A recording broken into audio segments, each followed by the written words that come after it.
সময় নেব 14ই ডিসেম্বরে বুদ্ধিজীবী হত্যাকাণ্ড দিবস নিয়ে স্যার একটু বলেন। ভাই বুদ্ধিজীবী হত্যাকাণ্ডটা ওই তুমি যদি দীপিধরের কথা স্যার এটা কারা করেছে স্যার? দীপিধরের কথাটা যদি তুমি শুনে থাকো ভালোভাবে আর শ্রোতারা যদি শুনে থাকে সেটা তো পরিষ্কার ইঙ্গিত থাকে যে তারাই সবকিছু করে দেবে, আমাদের কাজ দরকার নাই। তো এটা কার কাছে? পাকিস্তানের ওদের মাইরে কি করবে? ওরা কি পাকিস্তানে এসে তাদের খেদমত করবে? না, তাদেরকে এদেরকে মারার পর একটা মেধাশূন্য বাংলাদেশকে তারা গড়বে ইন্ডিয়ান স্টাইল, মানে ইচ্ছা মতো। এই ব্যাপার। আর এই যে রকেট সায়েন্সের দরকার না ওনার। রাইট স্যার, এই যে 2 লক্ষ মা বোনের ইজ্জত পাকিস্তানিরা নষ্ট করেছে, এই যে বলা হয়, আপনারা স্বাধীনতা যুদ্ধের পরে কি পরিমাণে নারীদেরকে পেয়েছিলেন যারা এসেছিল তাদের সম্ভ্রম নষ্ট করা হয়েছে? আমি তো মাত্র 2 জন নারী চিনি, আর কি বলি। আমরা তো দেখি না, আমরা তো সারা বাংলাদেশে, আমি যদি হবে না, কারণ তাদের ইচ্ছা আমি কেন ভুলভ্রান্তি করতে যাবো?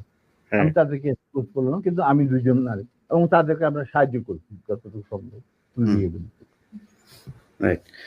আর স্যার সব শেষ কোশ্চেন হচ্ছে, সিরাজ শিকদারকে স্যার কেন মারা হলো? এটা বলে আমি আপনাকে আজকের মতো বিদায় দেবো স্যার। দেখা, Siraj Sikdar was a genuinely patriotic revolutionary. তার জন্য তাকে জীবন দিতে হয়েছে এবং তাকে ধরতে থ্রু এন ইনফিলট্রেটেড এজেন্ট যে ছিল E.A. Chowdhury, additional IG of special branch. E.A. Chowdhury তার শালাকে পেনিট্রেট করছিল, ওর মাধ্যমে ধরা হয়েছে।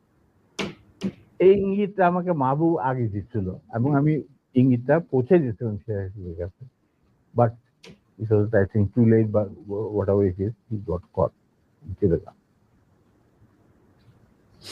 স্যার মাঝখানে একটু বোধহয় অসুস্থ যাচ্ছে আপনার শরীর। এর আগে 2-3 বছর আগেও আপনার মাসেল টাসেল একদম 6 প্যাক ট্যাক ছিল।